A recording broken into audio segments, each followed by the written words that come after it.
அன்னக்கிளி திரைப்படத்தில் ஆரம்பித்த இசைஞானி இளையராஜாவின் திரை இசை பொன்விழாவை கொண்டாடும் இளையராஜா 50 ஜூன் 28ஆம் தேதி ஜெர்மனி எசன் குரூக்க ஹாலையில் கங்கை அமரன், SPP சரண், மதுபாலகிருஷ்ணன், ஸ்வேதா மோகன், ஹரிச்சரன், யுகேந்திரன், முகேஷ் ஆகியோருடன் இசை ஞானி இளையராஜா. எப்படி இருக்கணும்னா பாட்டு இந்த மாதிரி இருக்கணும்.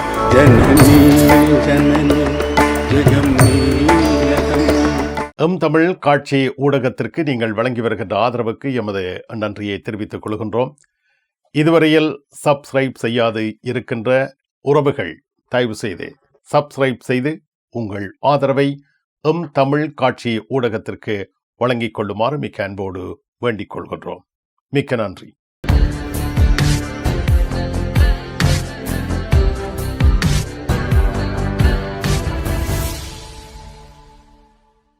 ஜெர்மனி செய்திகள். ஜெர்மனி நாட்டில் இருந்து வேலும் மயிலும் ராமகிருஷ்ணன் அவர்கள். எந்த உறவுகளே வணக்கம். ஜெர்மனி ஆப்கானிஸ்தானருடன் பேச்சுவார்த்தை நடத்தியிருக்கின்றது. இந்த பேச்சுவார்த்தை என்பது ஆப்கானிஸ்தியர்களை அந்த நாட்டுக்கு திருப்பி அனுப்புவது தொடர்பாக நடைபெற்றிருக்கின்றது. ஜெர்மன் அரசாங்கமானது தலிபான் சொல்லப்படுகின்ற ஆப்கானிஸ்தானை தற்பொழுது ஆட்சி செலுத்தி வருகின்ற தீவிரவாத அமைப்புடன் சில பேச்சுவார்த்தைகள் நடத்தியுள்ளதாக தெரிவிக்கப்பட்டுள்ளது. இந்த பேச்சுவார்த்தையின் பிரகாரம் ஜெர்மன் அரசாங்கமானது ஆப்கானிஸ்தான் நாட்டிலிருந்து ஜெர்மன் நாட்டுக்கு வந்து அகதிவிண்ணப்பம் மேற்கொண்டு இவ்வாறு அகதிவிண்ணப்பம் நிராகரிக்கப்பட்ட நிலையில் உள்ளவர்கள் மற்றும் குற்றவியல் சம்பவங்களில் ஈடுபட்டவர்களை ஆப்கானிஸ்தான் நாட்டிற்கு விசேட விமானங்களில் திருப்பி அனுப்புவதற்கு சில பேச்சுவார்த்தைகளை நடத்தியுள்ளதாக தெரிவிக்கப்பட்டுள்ளது. இந்த பேச்சுவார்த்தையின் பிரகாரம் எதிர்வரும் காலங்களில் மாதம் ஒன்றுக்கு 3 தனி விமானங்கள் இவ்வகையான அகதிகளை ஏற்றிக்கொண்டு ஆப்கானிஸ்தான் நாட்டுக்கு செல்லும் என்று எதிர்பார்க்கப்படுகின்றது. இது இவ்வாறு இருக்க மேலும் இவ்வாறு நிராகரிக்கப்பட்ட அகதிகளை சாதாரண விமானங்களில் கூட அனுப்புவதற்கு ஜெர்மன் அரசாங்கமானது தலிபான் அமைப்புடன் பேச்சுவார்த்தை நடத்தியுள்ளதாக தெரிவிக்கப்பட்டுள்ளது.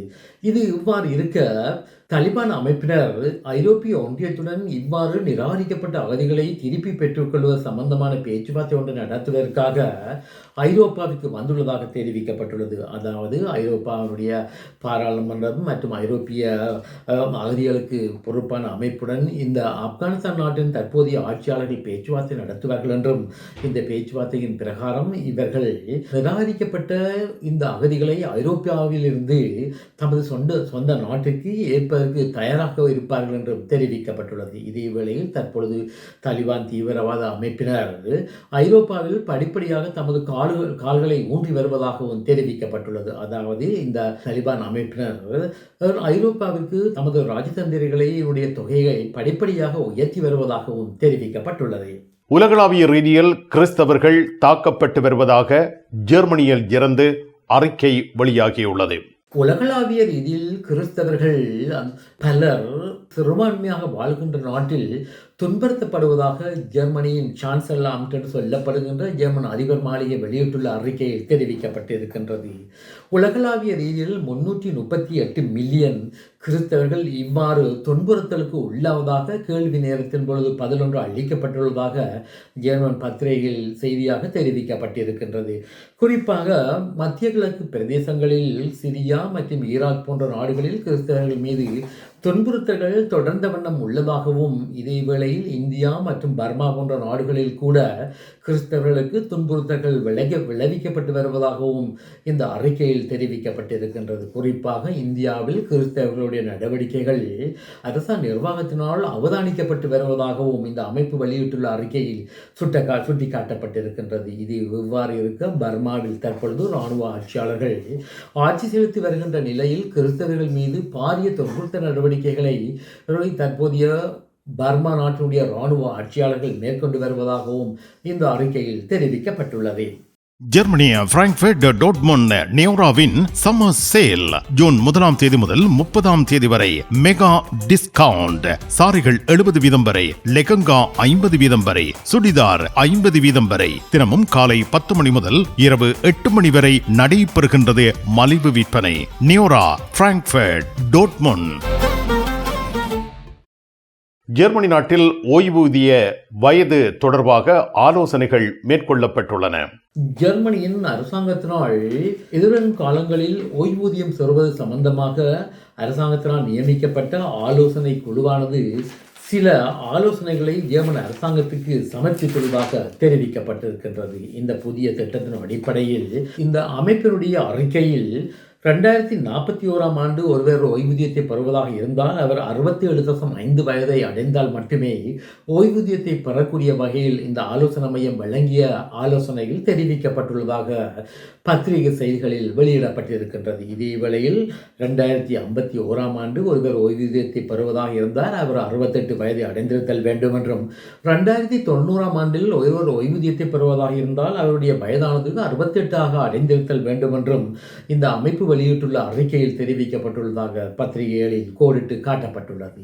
இது இவ்வாறு இருக்க எதிர்வரும் காலங்களில் சொந்த தொழில் செய்கின்றவர்கள் கூட ஓய்வூதிய திணைக்களத்திற்கு மாதாந்த பங்களிப்புகளை வழங்க வேண்டும் என்றும் இந்த ஆலோசனை அமைப்பு வெளியிட்டுள்ள அறிக்கையில் தெரிவிக்கப்பட்டிருக்கின்றது. இது இவ்வாறு இருக்க ஏற்கனவே 63 வயதில் ஓய்வூதியத்தை பெறுகின்ற தன்மை இருக்கின்ற நிலையில் இவ்வகையான திட்டத்தை முற்றாக நிராகரிக்க வேண்டும் என்றும் இந்த அமைப்பு வெளியிட்டுள்ள அறிக்கையில் தெரிவிக்கப்பட்டதாக பத்திரிகைகளில் வெளிவந்திருக்கின்றது.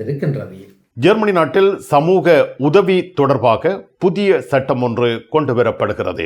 ஜெர்மனியில் 1/7/2026 புதிய சமூக உதவி திணைக்களத்தினுடைய நிதி சம்பந்தமான புதிய சட்டம் அமலுக்கு வர இருக்கின்றது. இது இவ்வாறு இருக்க ஜெர்மன் அரசாங்கமானது சமூக உதவி பணத்தை முறைகேடான ரீதியில் பெற்றுக்கொள்கின்ற ஐரோப்பிய ஒன்றிய நாட்டைச் சேர்ந்தவர்களுக்கு சமூக உதவி பணத்தை பெறுவதை கடினமாக்குவதற்காக சில நடவடிக்கைகளை மேற்கொண்டு வருவதாக தெரிவிக்கப்பட்டிருக்கின்றது. குறிப்பாக ஐரோப்பிய ஒன்றிய நாட்டைச் சேர்ந்த ஒருவர் ஜெர்மன் நாட்டில் பகுதி நேரமாக வேலையை செய்து தமக்கு மேலதிக உதவிக்காக சமூக பணத்தை பெற்று வருவதாகவும், எதிர்வரும் காலங்களில் இவ்வகையானவர்கள் சமூக திணைக்களத்திலிருந்து சமூக பணத்தை பெறுவது கடினமாக்கப்படும் என்றும் தெரிவிக்கப்பட்டிருக்கின்றது.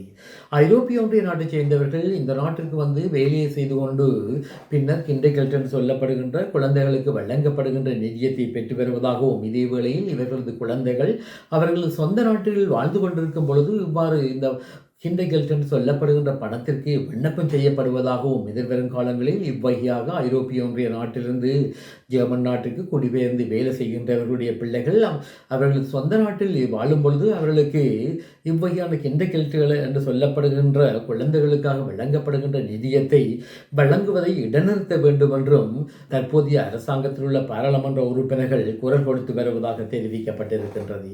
ஏற்கனவே யூரோகபீட் என்று சொல்லப்படுகின்ற ஜெர்மனியின் நோட்ரம்பெஸ்பால் மாநிலத்தில் உள்ள பல நகரங்களில் பல்கேரியா மற்றும் ருமேனியா நாட்டைச் சேர்ந்தவர்கள் முறைகேடான ரீதியில் சமூக உதவி பணத்தை பெற்றுக்கொள்கின்ற காரணத்தினால் ஜெர்மனியினுடைய அரச நிர்வாகம் இவர்கள் மீது கடுமையான நடவடிக்கைகளை மேற்கொண்டு வருகின்றது என்பதும் குறிப்பிடத்தக்க அம்சமாகும். டோட்முண்டில் ராஜமுத்திரை SK சில்க்ஸ் பரடைஸ் உங்களுக்கு பிடித்தமான ஆடைகள் அனைத்தும் மாபெரும் மலிவு விற்பனை. ஒவ்வொரு சனிக்கிழமையும் அதிவிசேட மலிவு விற்பனை. விஜயம் செய்யுங்கள் SK சில்க்ஸ் பரடைஸ் டோட்முண்ட். இனி உலகச் செய்திகள். ஈரானுக்கும் அமெரிக்காவுக்கும் இடையில் சுவிஸ் நாட்டில் பேச்சுவார்த்தை ஒன்று நடந்திருந்தது. இந்த பேச்சுவார்த்தையின் பொழுது 60 நாட்களுக்கு போர் நிறுத்த நடவடிக்கைகளை கடைபிடிப்பதென்றும், இதன் பிற்பாடு 60 நாட்களுக்கு இடையில் அமெரிக்காவுக்கும் ஈரானுக்கும் இடையில் ஒரு ஒப்பந்தம் கைச்சாத்திடுவது சம்பந்தமான மேலதிகமான பேச்சுவார்த்தைகள் நடத்தப்படும் என்றும் இணக்கப்பாடு ஒன்று ஏற்பட்டுள்ளதாக தெரிவிக்கப்பட்டுள்ளது. அதாவது அமெரிக்க தரப்பில் அமெரிக்காவின் உப ஜனாதிபதி மற்றும் அமெரிக்க ஜனாதிபதி டொனால்ட் ட்ரம்புடைய மருமகனான ஜெரால்ட் குஷ்னர் மற்றும் விட்கோஃப் ஆகியோர் இந்த பேச்சுவார்த்தையில் ஈடுபட்டதாக தெரிய வந்திருக்கின்றது. இந்த பேச்சுவார்த்தையின் பிரகாரம் ஹோர்முஸ் நீரிணையை திறப்பதற்கு ஈரான் நிர்வாகம் தமது ஒப்புதலை வழங்கியுள்ளதாக தெரிவிக்கப்பட்டிருக்கின்றது. இதே வேளையில் தற்பொழுது ஈரானிற்கும் அமெரிக்காவுக்கும் இடையில் பேச்சுவார்த்தை நடத்துவதற்கு பாகிஸ்தான் பாரிய நடவடிக்கைகளை மேற்கொண்ட காரணத்தினால் உலகளாவிய ரீதியில் பாகிஸ்தானுடைய நன்மதிப்பு உயர்வடைந்துள்ளதாக தெரிவிக்கப்பட்டிருக்கின்றது. சுவிஸ் நாட்டில் நடைபெற்ற பேச்சுவார்த்தையின் பொழுது பாகிஸ்தானுடைய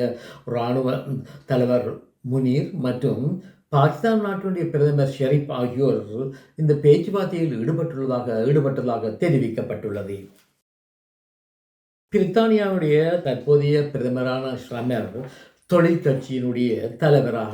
இதே வேளையில் தொழிற்கட்சியினுடைய பாராளுமன்ற உறுப்பினர்களிடையே பிரித்தானியாவுடைய பிரதமர் ஸ்டார்மர் அவருடைய நடவடிக்கைகள் சம்பந்தமாக கேள்விகள் எழுப்பப்பட்டிருந்தன. அதாவது இவர் பிரித்தானியாவுடைய பிரதமராக தொடர்ந்து பதவி வகிப்பதற்கு தகுதி இல்லாதவர் என்ற தோரணையில் லேபர் கட்சியில் சொல்லப்படுகின்ற தொழிற்கட்சியினுடைய பாராளுமன்ற உறுப்பினர்கள் வெளிப்படையாக கருத்தை தெரிவித்திருந்தார்கள். உள்ளில் பாரிய அழுத்தம் ஏற்பட்டுள்ள நிலையில் தற்பொழுது பிரித்தானியாவுடைய பிரதமர் ஸ்டார்மர் அவர்கள் லேபர் கட்சியில் சொல்லப்படுகின்ற தொழிற்கட்சியினுடைய தலைமை பதவியிலிருந்து விலகுவதாகவும் இதே வேளையில் புதிய தலைவர் தெரிவு செய்யப்படும் வரை பிரித்தானியாவின் பிரதமராக தான் தொடர்ந்து பதவி வகிக்கப் போவதாகவும் கூறியிருக்கின்றார். இதே வேளையில் தொழிற்கட்சியைச் சேர்ந்த அண்டி போர்ன்ஹாம் என்று சொல்லப்படுகின்றவர் எதிர்வரும் காலங்களில் லேபர் கட்சியுடைய தலைவராக பதவி ஏற்கக்கூடிய நிலை உள்ளதாகவும் இவரை பிரித்தானியாவின் அடுத்த பிரதமராக பதவி ஏற்கக்கூடிய நிலை உள்ளதாகவும் தெரிவிக்கப்பட்டுள்ளது. மிக்க நன்றி வேலும் மயிலும் ராமகிருஷ்ணன் அவர்களே. மீண்டும் சந்திப்போம். வணக்கம். அதெல்லாம் இருக்கட்டுமாப்பா. வீட்டு டிடி பாக்ஸ் இருக்கோ? என்ன இல்லையோ? எனக்கு விசாக்கு முதல் டிடி பாக்ஸ் இருக்கும். சரி, ஓகே, பாய். நைட் எடுக்கிறேன். என்ன சரியா? என்னடா வாங்கி விற்கிறாராம். என்ன இப்போ உலகம் டிடி பாக்ஸ் எல்லாம் இருந்திருக்கு. இல்ல, அவர் என்னன்னு சொன்னா ஃபுட் சிட்டி வச்சுக்கிறாரு தானே. இப்ப கொஞ்சம் பிஸியா இருப்பார். அவர் வீட்டை டிவியும் பாக்குறீங்கள. அப்ப இப்ப நான் போறேன் தானே, இப்ப வாங்கி விற்பேன். மறந்துடாதீங்க, நீங்களும் வீட்டுல டிடி பாக்ஸ் வாங்கி வைங்க. தமிழ் தொலைக்காட்சிகளின் நிகழ்ச்சிகளை தங்கள் இல்லங்களுக்கு எடுத்து வருவதில் முன்னணி வகிப்பது டிடி பாக்ஸ். நீங்கள் விரும்பும் தொலைக்காட்சி நிகழ்ச்சிகளை இலகுவாக பார்த்து மகிழ டிடி பாக்ஸ். விவரங்களுக்கு 0049 1630 00 78 00.